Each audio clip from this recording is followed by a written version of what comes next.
friends, Knife Detector here, and first off I want to say prayers go out to all the people of Kentucky. I know I have a lot of viewers out there, so prayers to you, my friends. Those of you going through a lot of hardship because of those tornadoes that hit Kentucky. So prayers to all of you guys out there. So keep all those guys in your prayers. Now, I have a knife today. I have a knife to show you. And let me tell you a little bit about it before I show it to you. So for the longest time, I'd wanted a case 6250, but those things are ridiculous. I mean, the price is just ridiculous. They're like starting at 150 for a decent one, even a one with some light use, you know. So I was perusing eBay as I often do, and I had sold some things. I sold some things because I wanted to buy a case 6250, and I think I had sold like $60-70 worth of things, and then I thought to myself, maybe I'll get lucky and find a case for that price. But no, no luck. So I found this one. Doesn't it look just like a case 6250?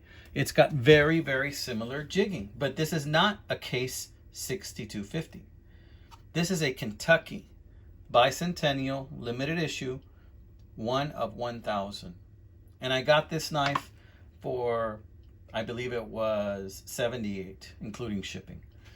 And so this to me is a grail knife, you know, because even though it's not the case 6250 that is so expensive that I've wanted for a long time, it looks almost exactly like it. So let's get a closer look at this beautiful knife, right? But before I do that, I want to show you this. It came with the paperwork. So let's check out some of that paperwork first. And then let's take a close look at that knife, right? So it has Kentucky Bicentennial, 1976. This knife is from 1976, and it's never been used. The blades are pristine, as if they have just been bought right off of the store shelf, my friends. And it has a couple of scratches just from rattling around in the box, I'm sure.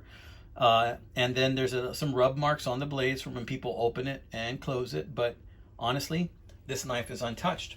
Now, am I going to leave this in the box and leave it untouched?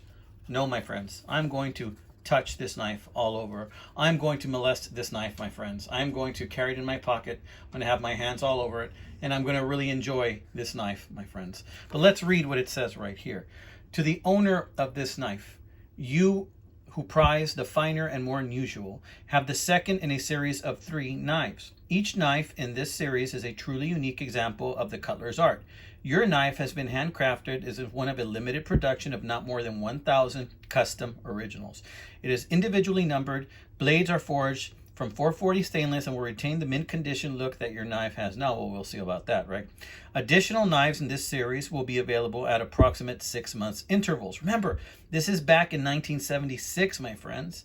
And each issue will have different state and carry a different model. Man, I wish I can one day find the Texas version of this knife, right? We believe that this set of knives will not only enhance any collection, but be a fine investment for the future, right? Well, yeah, okay. I know I have this conversation often, and the number on this knife is number 700 out of 1,000. Wow, okay.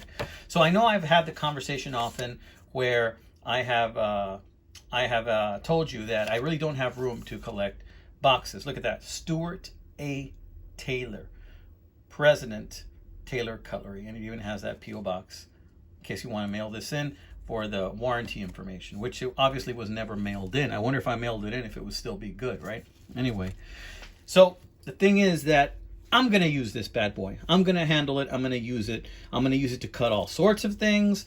Since 1976, this knife hasn't been used. And I know, Jersey, you're telling me, don't do it, Knife Detector. Don't do it. Pete, you're telling me, don't do it. Put it in a box, save it. I'm going to use it. I'm going to use it. I have to use it. I can't fathom why since 1976 this knife was not used. And let me tell you guys, I put it in my pocket today when I got it at the post office. And you know what? It carries like a dream. It just slides into your pocket like a little torpedo. And let's get a closer look at this knife, right? Let's see. Come out. Look at that. It's like felt. This felt is like 46 years old, right? I'm 46, born in 75. Look at that. That looks like bone, but it isn't. It's wood. That's wood jigging, my friends. And look at this single spring. Look at the shine on that. Look at the tolerances on that, guys. This thing was so well made back then in 1976.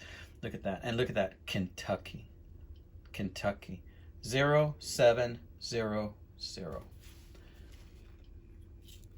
There is some rubbing going on with the small blade, but look at that. This is a Bicentennial 1776, 1 of 1,000.